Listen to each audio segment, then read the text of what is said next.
And hello and welcome, this is Saroj Kumar नायक।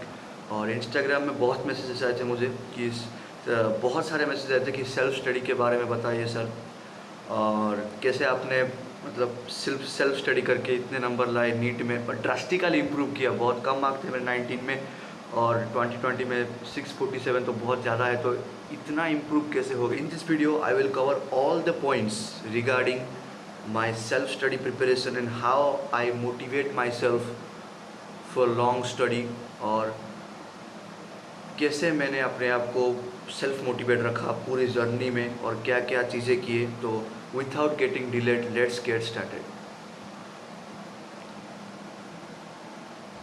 सो पहली चीज़, जिनका भी नीट में सिलेक्शन नहीं हुआ है, डरने की कोई बात नहीं है। बहुत कम समय बचा है, अभी से लगे पड़ो तो ज़रूर नीट क्रैक हो सकता है। क्योंकि मैंने सबको देखा है, सबके मार्क्स मुझे बताए थे और सबके मेरे से अच्छे थे। मेरे तो बहुत ही ख़राब मार्क्स थे, फिर भी मैं इतना मार्क ला पाया। और तो फर्स्ट चीज़, फर्स्ट पॉइंट, खुद को सेल्फ मोटिवेट रखना पड़ेगा कि मैं कर सकता हूँ। एक पॉइंट के लिए भी ऐसा नहीं लगना चाहिए कि मैं नहीं कर सकता हूँ। जब भी तुम्हें लगेगा कि मैं नहीं कर सकता हूँ, तुम सच में नहीं कर सकोगे। हमेशा खुद को अप रखो, अप योर चिन। खुद को हमेशा सेल्फ मोटिवेट करो that I can do it. अगर मैं कर सकता तो तुम भी कर सकते हो, और भी ज़्यादा अच्छे से कर सकते हो। तो you will definitely do it. First cheese, self motivate रखना पड़ेगा खुद को। Second cheese, learn from your past mistakes. तुमने पिछले साल जो सब मिस्टेक किए थे, इस बार वो सब रिपीट नहीं करनी है। It's the most important thing. क्योंकि लोग मिस्टेक करते हैं, उसको इम्प्रोवाइजेशन नहीं करते और वो बार बार वही मिस्टेक करते जाते हैं through out the long preparation journey. मैंने बार बार कहा है, it's not a sprinter rest, it's a marathon. तुम्हें भागना पड़ेगा, एंड तक भागना पड़ेगा और एंड में तुम्हें रिजल्ट ज़रूर मिलेगा अगर तुमने थ्रू आउट द जर्नी मेहनत की है। तो learn from your past mistake. Analyse करो कि पिछले साल तुमने क्या क्या गलतियाँ की थी, या फिर पेपर के दौरान क्या गलतियाँ की थी जो तुम्हारा सिलेक्शन नहीं हो पाया, या फिर कितने कम मार्क्स आ गए, या फिर थोड़ी सी रह गई प्रिपरेशन। उसको एनालाइज करो और इस साल वो गलतियां नहीं करनी है। उसको इम्प्रोवाइजेशन करो, अपने गलतियों को, अपने स्ट्रॉन्ग पॉइंट को एनालाइज करो और वीक को भी स्ट्रॉन्ग करो। तो बहुत अच्छे रिजल्ट्स आएंगे तुम्हारे। और थर्ड पॉइंट, ये तो हो गई सेल्फ मोटिवेट और एनालाइज योर मिस्टेक्स की बात। उसके बाद आता है इंडिविजुअल टॉपिक्स के ऊपर, लाइक मैंने कैसे बायोकेमिस्ट्री और फिजिक्स को डील किया था। तो first of all we will talk about biology. So biology के लिए कुछ नहीं करना है, सिर्फ और सिर्फ एनसीईआरटी पढ़नी है। हर एक चैप्टर को 20 टाइम्स, मोर देन 20 टाइम्स पढ़ना होगा, तभी वो फिट होगा तुम्हारे ब्रेन में। वरना एक दो बार पढ़ोगे, बाद में वो चैप्टर तुम भूल जाओगे, फिर कहोगे कि मैंने पढ़ा था पर रिकॉल नहीं हो पाया। बायो में एक चीज़ हमेशा याद रखना, सिर्फ मेमोरी बेस्ड होता है ये, कुछ कैलकुलेशन नहीं लगता है इसमें। या फिर लगेगा कुछ कैलकुलेशन जो बहुत कम समय में हो जाएगा, जैसे ब्लड ग्रुप वगैरह का कैलकुलेशन, वो बहुत कम समय में हो जाएगा। तो बायो में हमें मार्क्स स्कोर करना है, पर लेस टाइम में स्कोर करना है। ऐसा नहीं कि 320 आ रहा है पर उसके लिए हमें 1 घंटा लग रहा है। अगर ऐसा करोगे तो केमिस्ट्री और फिजिक्स के लिए कम समय बचेगा, तुम वहाँ पे तुम्हारा दिमाग काम नहीं करेगा, तुम्हारे मार्क्स कम आ जाएंगे। इसीलिए बायो में अच्छा मार्क्स स्कोर करना है, पर कम समय में करना है। मैंने लास्ट ईयर 2019 का बायो का पेपर 50 मिनट्स में कंप्लीट किया था और मेरे कुछ 290 आए थे। तो वो मैंने इस बार वो गलती नहीं की। पेपर देने वक्त मैं ये सोच रहा था कि बायो को जल्दी से जल्दी निपटाना है, और मैंने बायो बहुत अच्छे से पढ़ रखी थी, क्योंकि मुझे पता था कि बायो में ही स्कोर करोगे तो तुम्हारा स्कोर बूस्ट होगा। इसीलिए बायो को मैंने 25 मिनट्स में with OMR bubble fill up complete कर दिया था, और मेरे 345 है बायोलॉजी में। 3 गलत थे, 345 है बायोलॉजी में। तो तुम्हें ज़्यादा नंबर स्कोर करना है पर कम समय में स्कोर करना है। कोशिश करो इतना, अभी से पेपर सॉल्व करो, अभी से OMR भर के फिलअप करके शुरू करो, ताकि एंड में तुम्हारे कम समय में पेपर कंप्लीट हो जाएगा। अभी से कोशिश करो कि 40 मिनट्स के अंदर विथ OMR बबल तुम्हारा कंप्लीट हो जाएगा। क्योंकि नीट में तुम्हारे कोचिंग टेस्ट से आसान पेपर आता, तो तुम्हें वहाँ पे थोड़ा सा और कम समय लगेगा। तो ये बात ध्यान रखना, बायो में 2 चीज़ें, मेमोरी बेस्ड होता है और कम समय में करना होगा हमें। और बात, रिकॉल नहीं करना है हमें। रीविजिट नहीं करना है हमें। एक क्वेश्चन किया, अगर तुम्हें आता है तो तुम करके आगे निकल जाओगे, अगर नहीं आता है, कुछ भी नहीं आता तो उसको छोड़ दो, अगर आता भी है तो उसको सर्कल करो और पेपर के एंड में देखो, क्योंकि अभी उसमें समय इन्वेस्ट करने का कोई फ़ायदा नहीं है। ये एक टिप थी कैसे हम बायो में स्पीड इंक्रीज कर सके। जल्दी से जल्दी आप का पूरा पेपर निपटाओ, जो कुछ भी नहीं आ रहा है उसको सर्कल करके उसको छोड़ दो, बाद में देखेंगे। अगर टाइम सेव हुआ तो, नहीं हुआ तो कोई बात नहीं, क्योंकि अभी हमारे से यहाँ पे टाइम वेस्ट नहीं करना है, क्योंकि बाद में फिजिक्स केमिस्ट्री है जहाँ पे कैलकुलेशन होता है। तो ये था बायो के लिए। बात करते हैं बुक्स की कि कौन कौन से बुक्स फॉलो करने चाहिए। तो यार बायोलॉजी के लिए एनसीईआरटी करनी चाहिए, एनसीईआरटी एग्जाम्पलर भी करनी होगी। उसके बाद एमटीजी करोगे, क्योंकि एमटीजी में बहुत अच्छे क्वेश्चन देते हैं। उसके बाद एक और चीज़ मैं कहूँगा कि प्रीवियस ईयर क्वेश्चंस करो। अगर एम्स के तो मेमोरी बेस्ड होते तो वो एक्यूरेट नहीं होते, फिर भी अगर कहीं से मिल जाए तो एम्स के भी करो। नीट के लास्ट 15 ईयर्स के करो। मैंने 10 ईयर्स के किए थे, क्योंकि मैंने एंड में प्रीवियस ईयर क्वेश्चंस किए थे। अभी समय है, अभी कर लो, क्योंकि सिर्फ 6 महीने का समय है, तुम बहुत कुछ ख़त्म नहीं कर पाओगे। तो previous year question, NCERT exemplar and MTG, और जो भी टेस्ट दोगे उसके तो क्वेश्चंस तुम्हें मिलेंगे ही। तो ये बहुत है, इतना तुम कंप्लीट नहीं कर सकोगे। इसको अच्छे से करो, बार बार रिपीट करो, you will do wonder in your exam. उसके बाद आते हैं हम केमिस्ट्री में। तो chemistry is a diverse topic. 3 चीज़ें में डील करनी होगी हमें इनसे, इनऑर्गेनिक, ऑर्गेनिक और फिजिकल केमिस्ट्री। तो पहले बात करते हैं हम इनऑर्गेनिक की। तो इनऑर्गेनिक इज़ मोर और लेस लाइक बायोलॉजी, तुम्हें बार बार पढ़ना होगा। बिलीव मी, मैंने जब पहले मैं इनऑर्गेनिक पढ़ता था तो मुझे कुछ समझ नहीं आता था, क्योंकि बहुत से डाटा होते हैं, बहुत सारे ट्रेंड होते हैं याद रखने के लिए, जो याद नहीं रहते ऑर्डिनरी बच्चों को।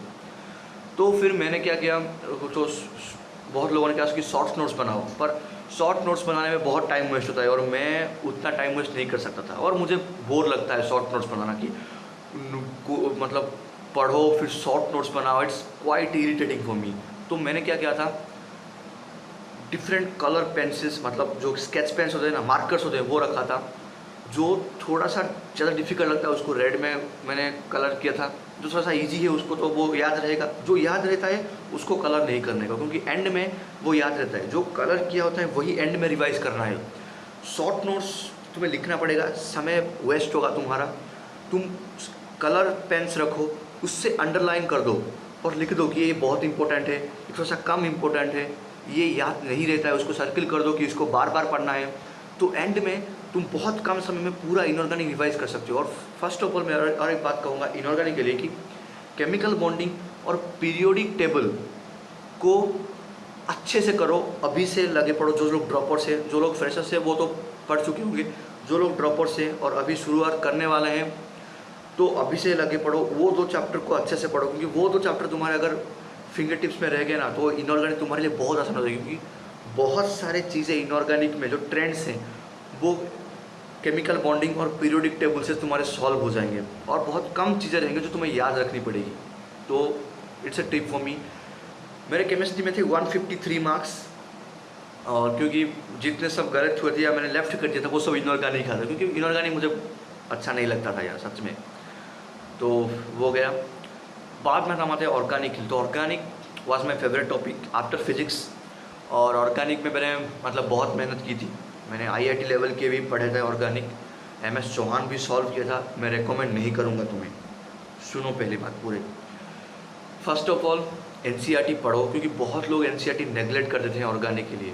वो लोग अपने कोचिंग के मॉड्यूल्स पढ़ते हैं क्योंकि उसमें से थोड़ा अच्छा मैकेनिज्म बेस्ड दिया जाता है, पर तुम लोग प्लीज़ NCERT को इग्नोर मत करो।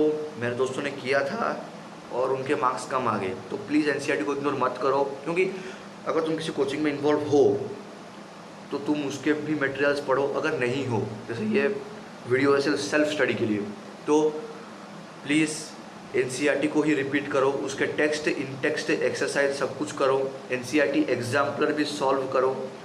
Previous year question JEE mains और नीट के करो। JEE मेंस का एक सवाल नीट में रिपीट हुआ था, मैंने वो किया था और मैंने डायरेक्ट लगा दिया था, क्योंकि मुझे पता था मैं लास्ट के कुछ दिनों में मैंने JEE मेंस के पेपर भी सॉल्व किए थे। तो ये एक टिप है।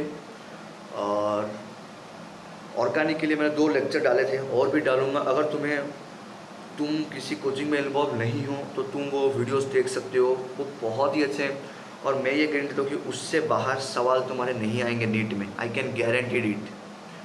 उसके बाद हम चलेंगे फिजिकल केमिस्ट्री के लिए। तो physical chemistry it's like physics, जहाँ पे तुम्हें कैलकुलेशन करना पड़ेगा, पर थ्योरेटिकल सवाल भी आते हैं, जैसे सॉलिड स्टेट्स हो गए, उसके बाद सॉल्यूशन हो गया, सरफेस केमिस्ट्री हो गया, तो उससे थ्योरेटिकल क्वेश्चन आते हैं। तो वो तुम्हें फिजिकल केमिस्ट्री एनसीईआरटी पढ़ना होगा, या फिर केमिस्ट्री, बायो, फिजिक्स, तीनों के लिए तो एनसीईआरटी बहुत ही बार पढ़नी होगी।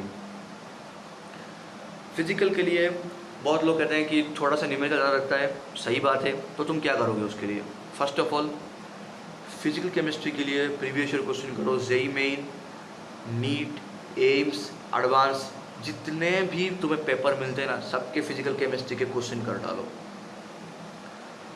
और एनसीईआरटी तो तुम्हें करनी है, एनसीईआरटी के टेक्स्ट, एक्स्ट्रा एग्जाम्पलर, और एनसीईआरटी एग्जाम्पलर भी करनी है, उससे भी अच्छे क्वेश्चन आते हैं। इस बार एक क्वेश्चन एनसीईआरटी एग्जाम्पलर से आया था, तो पढ़ देना वो।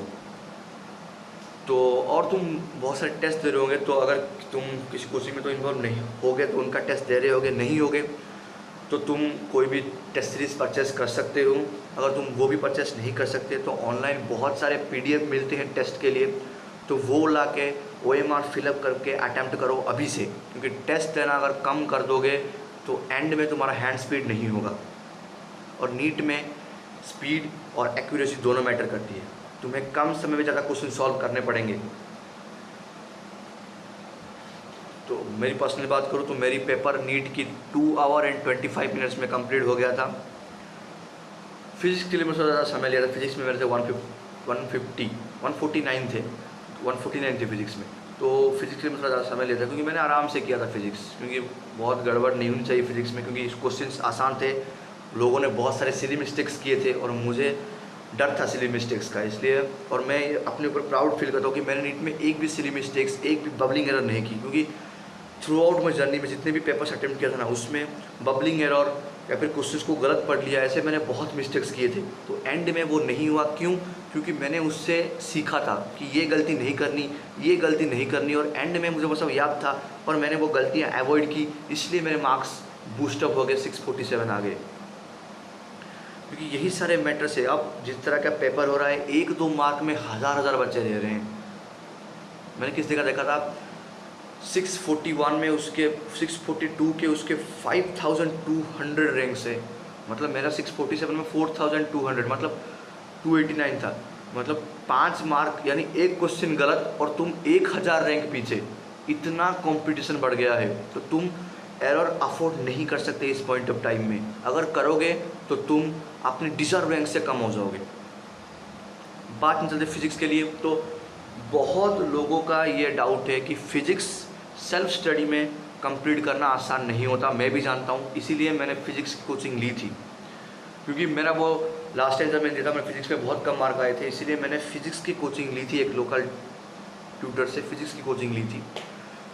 तो सेल्फ स्टडी की बात करूँ, क्योंकि तो मतलब लॉकडाउन के बाद 5-4 महीने मैंने सेल्फ स्टडी ही किया था, तो फिज़िक्स के लिए बात करूँगा तो एनसीईआरटी करनी होगी, क्योंकि मैंने एनसीईआरटी में 2-3 चैप्टर स्किप कर दिए थे और उसके 2 सवाल आए थे और जो मैंने लेफ्ट कर दिए, वो जो ग्राफ क्वेश्चंस था और जो इंसुलेटर था वाला, वो 2 क्वेश्चन मैंने छोड़ दिया था, क्योंकि मैंने वो चैप्टर थ्योरेटिकल नहीं पढ़ा था। तो मैं कहूँगा कि एनसीईआरटी के थ्योरी भी पढ़ा मैंने। जो ज़्यादा थ्योरी के सवाल आते थे, मॉडर्न फिजिक्स हो गए, सेमीकंडक्टर्स हो गए, उसके बाद SSM वेब्स हो गए, वो सब चैप्टर्स को मैंने थ्योरी पढ़ी थी और उसके सवाल भी आए थे। और ये थोड़े से मतलब सवाल आ गए थ्योरेटिकल और चैप्टर से जो मैंने नहीं पढ़ा था, तो मैंने वो छोड़ दिया था। तो एनसीईआरटी एग्जाम्पलर बार बार पढ़ो, वो बहुत इंपॉर्टेंट है। एनसीईआरटी एग्जाम्पलर के क्वेश्चन अगर तुम कर सकते हो तो करो, क्योंकि वो थोड़े से हाई लेवल के रहते हैं। तो मेरे से भी कुछ सवाल नहीं हुए थे। तो एनसीईआरटी तो तुम्हें लाइन बाय लाइन पढ़नी होगी, जो पॉइंट्स टू पॉन्डर है, समरी है, वो सब कुछ को पढ़ना होगा। और एनसीईआरटी एग्जाम्पलर अगर तुमसे जितना हो पाए उतना करो, नहीं हुआ तो उसको छोड़ दो, क्योंकि वो थोड़े से हाई लेवल के सवाल हैं। तो प्रीवियस ईयर क्वेश्चन करने हैं जेईई मेंस और नीट के, एडवांस के मत करो, क्योंकि फिजिक्स के एडवांस बहुत हार्ड आती है, तो वो नहीं होगा। तो यही है फिजिक्स के लिए भी। तो एक जेन्युइन टिप दूंगा कि अभी से तुम पेपर सॉल्व करना शुरू करो, क्योंकि अभी से मेरे इनिशियल डेज में मेरे 3 घंटे लगते थे और 3 घंटे में मेरा पेपर भी कंप्लीट नहीं होता था, क्योंकि मेरा स्लो था। बाद में मैंने बहुत पेपर दिए, उसके एरर्स एनालिसिस किए और एंड में मेरा पेपर मतलब 2 आवर 30 मिनट से भी पहले विथ बबलिंग ख़त्म हो गया था। तो अभी से पेपर देना शुरू करो, खुद को सेल्फ मोटिवेट रखो कि मैं कर सकता हूँ। Every one can do it if he is in the right direction. किसी ने कहा था गलतियों से ही सक्सेस मिलती है, नहीं, अगर तुम उस गलतियों को सुधारोगे तभी तुम्हें सक्सेस मिलेगा। तो गलतियों को एनालिसिस करो और लगे पड़ो। बहुत कम समय बचा है, अगर अभी से मेहनत करना शुरू करोगे तो तुम कर सकते हो यार। 6 महीने मेहनत करो, उसके बाद रिजल्ट के 1 महीने, काउंसलिंग के 1 महीने, फिर मेडिकल कॉलेज से 1-2 महीने, तो बहुत ही फ्री स्पेस मिलेगा, तुम जो कुछ चाहो वो कर सकोगे। तो अभी से पढ़ना शुरू करो। तो ये था वीडियो सेल्फ स्टडी के लिए। कुछ और फिजिक्स की मैं एक बात कहूँगा कि हेसी वर्मा, अगर तुम्हें थ्योरी थोड़ी अच्छी से समझना चाहते हो तो हेसी वर्मा कर सकते हो, क्योंकि वो थोड़ी सी अच्छी बुक है थ्योरेटिकल पॉइंट ऑफ व्यू से। और अगर तुम्हें बहुत सारे न्यूमेरिकल प्रैक्टिस करें तो तुम DC पांडे की तरफ जा सकते हो, क्योंकि उसमें बहुत सारे न्यूमेरिकल्स दिए गए हैं। एररलेस कोई सॉल्व नहीं करेगा, उसमें बहुत सारे सवाल दिए गए हैं जो नहीं हो सकता है तुमसे, मतलब बहुत टाइम कंज्यूमिंग है। तो यही था। अगर कोई और क्यूरी है तो इंस्टाग्राम में मुझे तुम फॉलो कर सकते हो, लिंक डिस्क्रिप्शन में दिया जाएगा। तो this is all for the video, because self study is the key. तुम जितने भी तुम कोचिंग में इन्वॉल्व हो या फिर ना हो, सेल्फ स्टडी तुम्हें करनी पड़ेगी, और सेल्फ स्टडी ही मैटर करता है तुम्हारे रैंक डिटरमाइनिंग फैक्टर्स में। तो अभी से लगे पढ़ो, यू कैन डू इट।